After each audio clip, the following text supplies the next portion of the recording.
아니면 눈부신 아침 햇살과 모닝콜로 너와 시작하는 하루 마치 내 인생의 포커스가 지금에 맞춰진 걸까. अस्सलाम वालेकुम my YouTube family, welcome back to my channel. कैसे हैं जी आप सब लोग? आई होप कि आप सब लोग ठीक ठाक होंगे। हम भी अल्हम्दुलिल्लाह जी बिल्कुल ठीक ठाक है। और आज का व्लॉग जी सुबह सुबह की मॉर्निंग रूटीन आप लोगों के साथ शेयर करूंगी। अभी सुबह सुबह का टाइम हो रहा था और मैं यहाँ पे बना रही हूँ जी नाश्ता सबके लिए। जैसा कि आपको पता है कि कभी अक्सर जो है ऐसा होता है कि हमारा जो रात का जो सालन वगैरह होता है वो नहीं बचता, कभी ख़त्म हो जाता है। तो फिर मैं सुबह में अक्सर जो है ना ऐसे अंडे आलू बना लेती हूँ या ऑमलेट वगैरह या ऑफ फ्राई एग वगैरह कुछ इस तरह का कर लेते हैं हम लोग। तो अभी आज मैं बना रही थी यहाँ पे अंडे आलू, और साथ में जी आज के टॉपिक पे भी बात करेंगे। आज का टॉपिक बहुत ज़्यादा इंटरेस्टिंग है, बहुत ज़्यादा इन्फॉर्मेटिव होने वाला है आप सब के लिए, स्पेशली हाउस वाइफ्स के लिए। जो हाउस वाइफ्स अपने बच्चों के साथ जो है ना वो कैसे लाइफ जो है वो स्पेंड कर रही हैं, उनके लिए बहुत ज़बरदस्त किस्म की, बहुत ज़्यादा अच्छी उनके लिए हेल्दी टिप्स जो है वो मैं लेकर आई हूँ कि आप अपने बच्चे की कैसे जो है वो ग्रोथ कर सकती हैं। तो यहाँ पे ग्रोथ से मतलब ये है कि आप उनकी तरबियत जो है वो कैसे कर सकती हैं। क्योंकि मैं खुद जो है ना एक एज अ हाउस वाइफ जो आज आपसे बात करने वाली हूँ कि मेरे अपने माशाल्लाह 2 बच्चे हैं। तो मैं उनके साथ जो है ना कैसे जो है ना वो डे जो है वो स्पेंड करती हूँ। तो आप लोगों को साथ भी अपनी टिप्स, अपना एक्सपीरियंस जो वो शेयर करूँगी, तो जो कि आप लोगों के लिए बहुत ज़्यादा फ़ायदेमंद रहेगा। तो चलें जी साथ साथ में बनाते हैं नाश्ता, और साथ साथ में सुबह की मॉर्निंग रूटीन जो है वो भी सारी आपके साथ शेयर करूँगी। तो साथ में जी आज के टॉपिक पे बात भी कर लेते हैं। आज का जो मेरा टॉपिक है वो तो मैंने आपको ऑलरेडी बता दिया, थंबनेल और टाइटल से भी आप लोगों को आइडिया हो गया होगा। और टिप नंबर फर्स्ट जो है वो है स्टार्ट यंग। आप यंग स्टार्ट से आपने ये जो बच्चों की हैबिट्स हैं वो आपने डालनी है। पहली जो टिप है ये नहीं है कि बच्चे की एज जो है काफ़ी ज़्यादा बड़ी हो गई है तो उसके बाद जो है ना आपको ये ख्याल आ रहा है कि इस टाइम पे अब आप जाके जो है ना बच्चे की तरबियत जो है वो शुरू करेंगी। नहीं, आपने इसको बहुत ज़्यादा स्टार्ट से ले लेना है। जब तकरीबन आपका बच्चा बिल्कुल जब समझने वाली कंडीशन में आना स्टार्ट हो जाए, वो चीज़ों को देखना, ऑब्ज़र्व करना शुरू कर दे, उस टाइम पे आपने ये सारी चीज़ें जो है ना उसके अंदर इन्वॉल्व करनी स्टार्ट करनी है। टिप नंबर सेकंड ये है make sure it's age appropriate. आपने उसकी एज को देख के उसकी तरबियत करनी है। ये नहीं है कि अभी आपका बच्चा टोटली जो है वो 2 साल का है और आप उस पर मार धाड़ और ऐसी जो है ना सख्तियाँ जो है वो शुरू कर दें। आपने बिल्कुल भी ऐसा नहीं करना। आपने उसको बहुत ज़्यादा जो है ना आप इसे कह लें कि आपने उसे बहुत ज़्यादा नरम लेके चलना है। मतलब आपने उसको बिल्कुल जो है ना लाइट लेके चलना है कि जैसे जैसे आप लाइट लेके बच्चे को चलते जाएंगे उसमें एक तो उसकी तरबियत भी होती जाएगी और साथ में दूसरा बच्चा आपका बहुत कुछ आपसे सीखता भी जाएगा, बजाय इसके कि आप 2 साल के बच्चे के साथ 10 साल वाले बच्चे वाली ट्रीटमेंट जो है वो रखें। नहीं, आपने बिल्कुल भी ऐसा नहीं करना। टिप नंबर थर्ड पे आ जाते हैं। टिप नंबर थर्ड जो है बी रियलिस्टिक। मतलब ये कि आपने उससे एक्सपेक्टेशंस जो है ना आपने वो नहीं रखनी कि जैसे आप काम कर रहे हैं कि आपको उससे एक्सपेक्टेशंस भी वैसी चाहिए कि जैसे आप काम कर रहे हैं वैसे ही आपका बच्चा भी आपको काम करके दे। आपने बिल्कुल भी ऐसी एक्सपेक्टेशंस नहीं रखनी। कुछ छोटी छोटी आप उनको कामों पे लगाएं, छोटी छोटी आप उनको लर्निंग करना सिखाएं कि बेटा आपने ये चीज़, उसमें आदत एक डालनी शुरू करें कि आपने बेटा ये चीज़ ऐसे नहीं ऐसे करनी है। एक दफ़ा नहीं कर रहा, दूसरी दफ़ा नहीं कर रहा, तीसरी दफ़ा नहीं कर रहा, 10 दफ़ा आप करवाएं उसको, क्योंकि आप एक उसकी मदर हैं, आपकी रिस्पॉन्सिबिलिटी है। अगर आपका बच्चा 10 दफ़ा भी नहीं कर रहा, आप उसे 20 दफ़ा करवाएं, क्योंकि ये आपकी रिस्पॉन्सिबिलिटी है। आपने उस बच्चे को जन्म दिया है, आपने उस बच्चे के साथ टाइम स्पेंड करना है, आपने उस बच्चे की तरबियत करनी है। ये सारी ज़िम्मेदारी एक माँ की होती है, बाप की ये ज़िम्मेदारी नहीं होती। ये ज़िम्मेदारी होती है तो सिर्फ आपकी होती है। कहते हैं ना कि बच्चे की असली जो दरसगाह होती है वो माँ की गोद होती है, पहली जो दरसगाह होती है। बच्चा अपनी माँ से जो कुछ सीख के निकलता है ना वही वो आगे जाके अपनी सोसाइटी में निकालता है। तो बेहतर यही है कि आपकी जब बच्चा आपकी गोद में है तो वहीं से आप उसकी जो है ना वो ये सारी चीज़ें जो है ना आप उसको स्टार्ट कर दें। फिर टिप नंबर 4 पे आ जाते हैं। टिप नंबर 4 ये है कि आप उसे मार्जिन दें।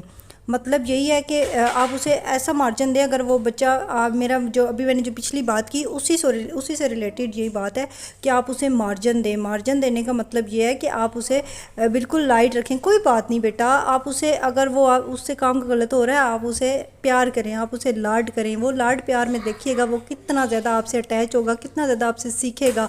वो लाड प्यार में ही आपसे बहुत कुछ वो सीख जाएगा। आप उसे अगर एक दफ़ा में आप उसे मार्जिन देते हैं, 2 दफ़ा दें, 3 दफ़ा दें, 10 दफ़ा दें, 10 दफ़ा देना पड़ता है, 10 दफ़ा दें, क्योंकि वो एक बिल्कुल छोटा सा एक बच्चा है। उस बच्चे को उसको आप लोग मार्जिन दे सकते हैं। अभी उसकी एज ऐसी नहीं हुई कि आप उसे मार्जिन नहीं देंगे। और यही बच्चा जब आज अगर आप इसे मार्जिन देना स्टार्ट करेंगे तो कल को ये बच्चा आपसे इतना ज़्यादा अटैच होगा कि आपसे ये कोई चीज़ नहीं छुपाएगा। कल को ये चीज़ आपके बहुत काम आएगी। अगर वो बाहर कुछ गलत करके भी आएगा तो वो उसे पता होगा कि मुझे मेरे घर से, मुझे मेरी मदर की तरफ से मुझे मार्जिन मिलेगा, तो वो आपसे कुछ भी ऐसा नहीं छुपाएगा। और बजाय कल को अगर आपका फ्यूचर जो है ना, इन फ्यूचर आपके लिए अगर कोई परेशानी बनती है तो आप उसे स्टार्ट से उसे मार्जिन देना स्टार्ट करें। अच्छा जी, आ जाते हैं टिप नंबर 5 की तरफ। Allow them to make mistakes. आप उसे अलाउ करें कि वो मिस्टेक्स करे, उसे मिस्टेक्स का अंदाज़ा हो कि वो चीज़ गलत कर रहा है। एक दफ़ा करवाएं, कोई छोटी छोटी चीज़ों से उससे अगर वो कोई गलती कर रहा है तो उसे दोबारा करवाएं, तीसरी दफ़ा करवाएं, चौथी दफ़ा करवाएं। उसे पता हो कि ये चीज़, उसे बार बार जब आप उसे रियलाइज़ फिर साथ साथ करवाना शुरू करें कि ये बेटा ये मिस्टेक है, it's not good for you, it's dangerous for you. आप उसे साथ साथ में हर चीज़ जो है ना उसे बताते चले जाएं, ताकि उसे पता चले कि ये इट्स बैड और इट्स गुड। क्या चीज़ आपके लिए अच्छी है और क्या चीज़ बुरी है, आपने उसे बताना है। गलतियां कर करके ही हर बंदा सीखता है ना। हम लोगों ने भी बहुत सारी गलतियां कर करके भी सीखी हैं और अभी तक हम लोग परफेक्ट नहीं है। Nobody perfect in the life. कोई भी इंसान जो है वो अपनी लाइफ में परफेक्ट नहीं हो सकता। कोई भी इंसान जो है परफेक्ट है तो सिर्फ अल्लाह ताला की ज़ात है। उसके अलावा कोई इंसान ऐसा नहीं है जो कि कहें कि कोई भी बंदा जो है वो परफेक्ट होगा। और फिर ये तो रहा बच्चा, बच्चे से तो मिस्टेक्स होंगी। तो आपने ख़ुद को भी बहुत ज़्यादा पेशेंस रखना है, अपने अंदर टॉलरेंस पैदा करनी है, बर्दाश्त पैदा करनी है। जब आपके बच्चे छोटे हों तो आपके अंदर बहुत ज़्यादा बर्दाश्त होनी चाहिए, आपके अंदर स्टेमिना इतना होना चाहिए कि आप हर चीज़ पे सब्र कर सकें। अच्छा जी, नेक्स्ट टिप है मेरी, tip number 6। Keep them motivated. Keep them motivated का मतलब है कि आपने उसे मोटिवेट किए रखना है। आपने उसके साथ ऐसे घुल मिल के रहना है कि आपने उसको छोटे छोटे जो है ना आपने उसे काम देने हैं। कि मसलन कोई आपने उसे कहना है कि बेटा आपने सारे अपने टॉयज़ जो है ना वो उठा के इकट्ठे करके रखने हैं। एक छोटे छोटे काम, उस पर छोटी छोटी सी रिस्पॉन्सिबिलिटीज़ डालना शुरू करें। जब कोई बाहर से आए, कोई अगर आपके हस्बैंड अगर बाहर से आ रहे हैं तो आप उसे छोटा सा काम बताएं कि जब आपके बाबा जब काम से आते हैं तो आपने उनके शूज़ उठा के शूज़ वाली जगह पे रखने हैं। आपने छोटे छोटे जो घर के काम काज होते हैं वो उसे करवाना शुरू करें।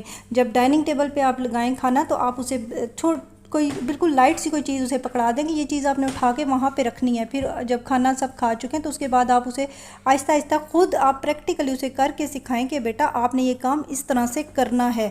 फिर इस तरह से उसके अंदर जो है ना जिम्मेदारियों का एहसास पैदा होने लगेगा, जो कि आपके लिए नेक्स्ट आने वाले फ्यूचर में आपके लिए बहुत ज़्यादा हेल्पफुल रहेगा। आपका बच्चा आपका हेल्पिंग हैंड बन सकता है अगर आप उसे बनाना चाहें। टिप नंबर 7 है, उसे रिवार्ड दें। आपने अगर आपका बच्चा कोई अच्छा काम कर रहा है तो आपने उसे रिवार्ड देना है।